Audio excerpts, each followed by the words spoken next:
Welcome. Today we're diving into the world of k-means clustering, fundamental technique in unsupervised machine learning. K-means is widely used for discovering patterns and grouping data points based on their similarities. Whether you're analyzing customer behavior, segmenting images, or organizing information, k-means offers a powerful intuitive approach. In this video, we'll break down the core concepts, walk through the algorithm step by step, and explore practical examples.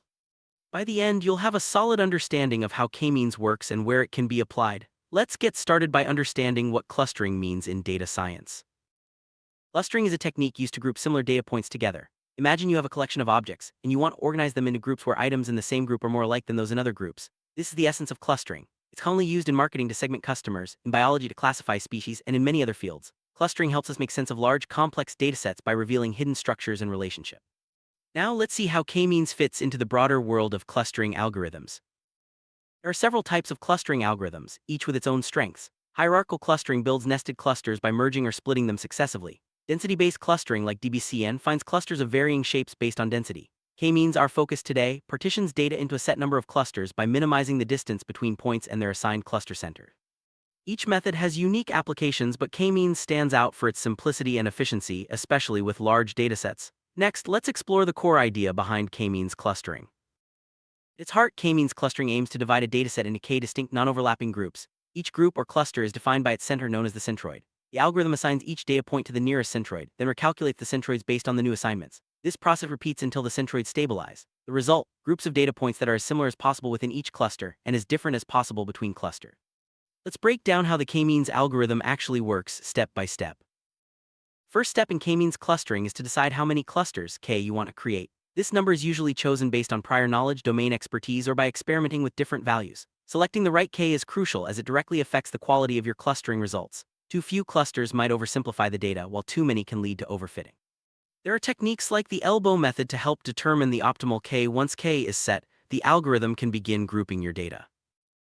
After choosing k, the next step is to initialize the centroids. These are the starting points for each cluster center. Centroids can be selected randomly from the data points or by using more advanced methods like k-means++. The initial placement of centroids can influence the final clusters, so it's important to choose wisely. Once the centroids are set, the algorithm is ready to start assigning data points to clusters based on their proximity to these centers. Centroids in place, each data point is assigned to the nearest centroid.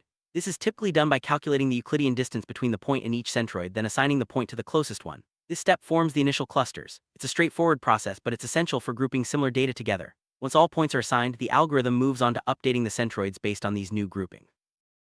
After assigning all points to clusters, the centroids are recalculated. For each cluster, the new centroid is the mean position of all the points in that cluster. This step ensures that the centroids better represent their assigned data points. The process of assigning points and updating centroids repeats, gradually refining the clusters. The algorithm continues this loop until the centroids no longer change significantly, signaling that the clusters have stabilized. K-means algorithm checks if the centroids have stopped moving or if the changes are below a certain threshold. If so, the algorithm has converged and the clustering process ends. If not, it repeats the assignment and update steps. Convergence usually happens quickly, but it can depend on the data and the initial placement of centroids. Once convergence is reached, you have your final clusters, ready for analysis and interpretation. Visualization is a powerful way to understand how k-means works. By plotting data points and centroids on a chart, you can see how clusters form and evolve with each iteration. Different colors often represent different clusters, making it easy to spot patterns and outliers. Visualizations help in interpreting results and communicating findings to others. Let's look at a simple example to see k-means in action. Imagine you work for a retail company and want to segment your customers based on their spending habits. By applying k-means clustering to customer data, you can group shoppers into categories like budget, average, and premium spenders. This segmentation helps tailor marketing strategies and improve customer satisfaction. K-means makes it easy to identify patterns in customer behavior, leading to more effective business decisions. K-means isn't just for business data, it's also used in image processing. For example, you can use k-means to compress images by reducing the number of colors. The algorithm groups similar colors together, replacing them with the centroid color. This reduces file size while maintaining visual quality. It's a practical application that shows the versatility of k-means in handling different types of data.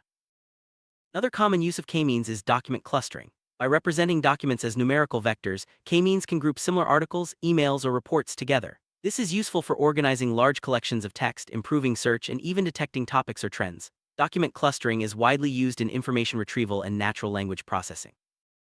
K-means is popular for several reasons. It's simple to understand and easy to implement. The algorithm is computationally efficient, making it suitable for large datasets. K-means also produces clear, interpretable results, which is valuable for communicating insights. Its versatility allows it to be applied in many fields, from marketing to biology to computer vision.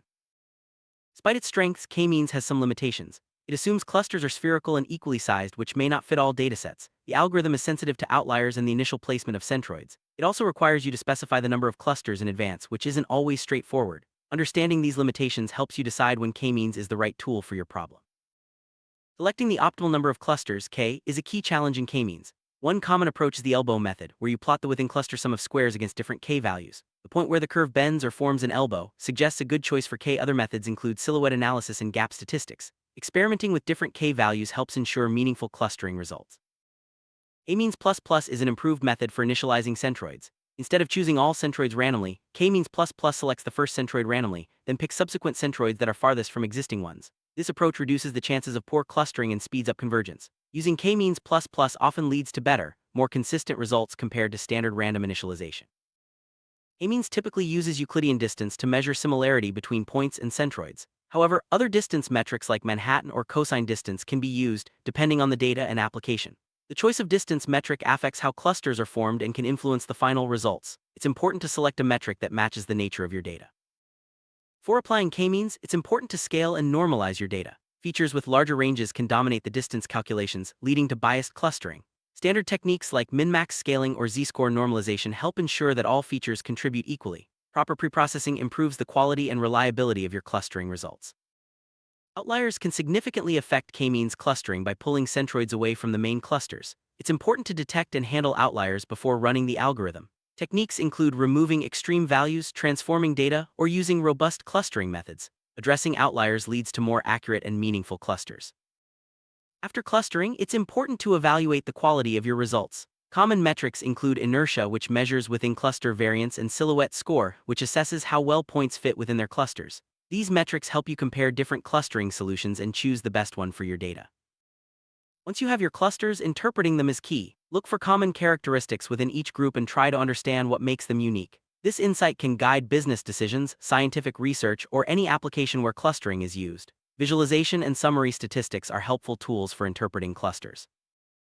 K-means can be applied to data with many features, but high-dimensional data can pose challenges. As dimensions increase, distances become less meaningful and clusters may become harder to interpret. Dimensionality reduction techniques like PCA can help by projecting data into lower dimensions before clustering. This makes clusters more distinct and easier to analyze.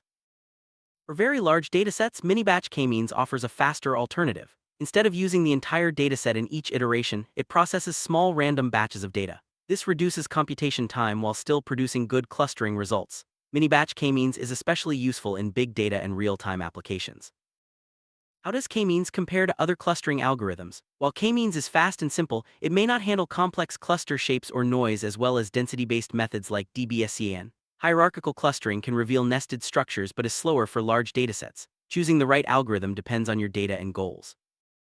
To get the best results from k-means, start by cleaning and preprocessing your data. Try different values of k and use evaluation metrics to compare results. Visualize your clusters to check for meaningful patterns. Don't forget to handle outliers and scale your features. These practical steps help ensure successful clustering.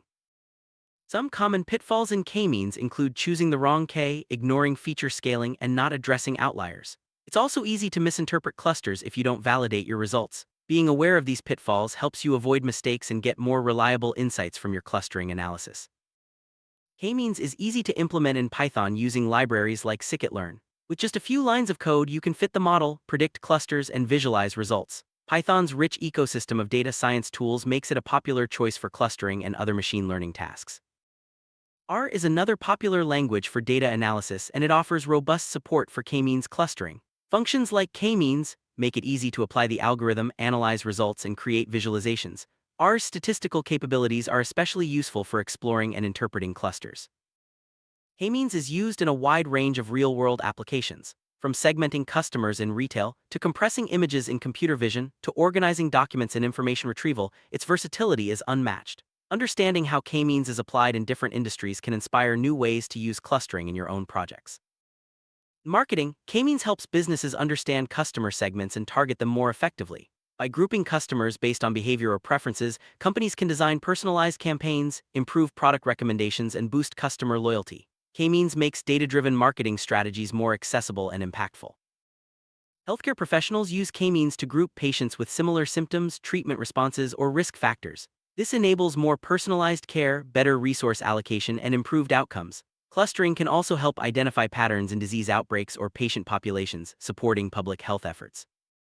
In biology, k-means is used to classify species, analyze gene expression data, and study ecological patterns. By grouping similar organisms or biological samples, researchers can uncover relationships and make new discoveries.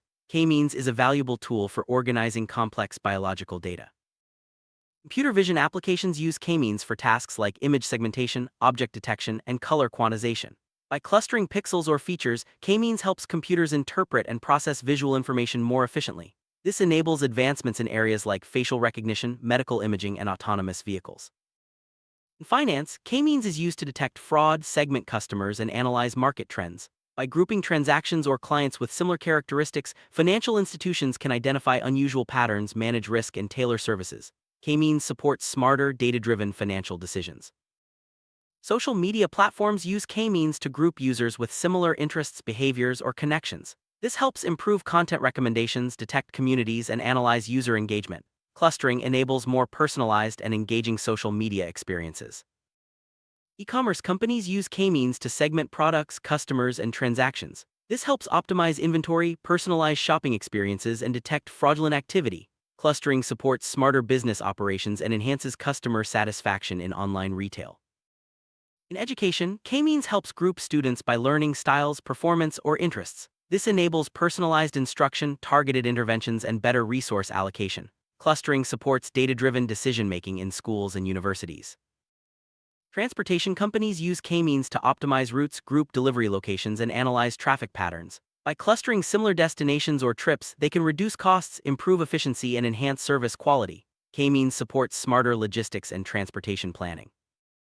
Sports analysts use k-means to group players by performance metrics, playing styles, or physical attributes. This helps teams make better decisions about training, strategy, and recruitment. Clustering reveals hidden patterns that can give teams a competitive edge. Environmental scientists use k-means to analyze climate data, group similar regions, and study ecological patterns. Clustering helps identify trends, monitor changes, and support conservation efforts. It's a valuable tool for understanding and protecting our planet.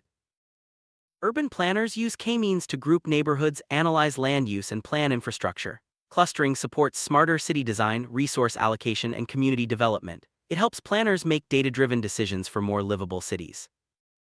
K-means continues to evolve with new variations and improvements being developed. Advances in initialization, scalability, and integration with other algorithms are expanding its capabilities. As data grows in size and complexity, k-means remains a valuable tool for uncovering patterns and making sense of information. Let's recap what we've learned about k-means clustering. It's a simple yet powerful algorithm for grouping similar data points. Key steps include choosing k, initializing centroids, assigning points, and updating centroids until convergence. K-means is widely used across industries, but it's important to understand its strengths and limitations. With the right approach, k-means can unlock valuable insights from your data. Congratulations, you now have a solid understanding of k-means clustering from its core concepts to practical applications. Whether you're working with business data, images, or scientific research, k-means offers a flexible and effective way to discover patterns. Keep exploring clustering techniques, experiment with your own datasets, and continue building your data science skills. Thanks for watching and happy clustering.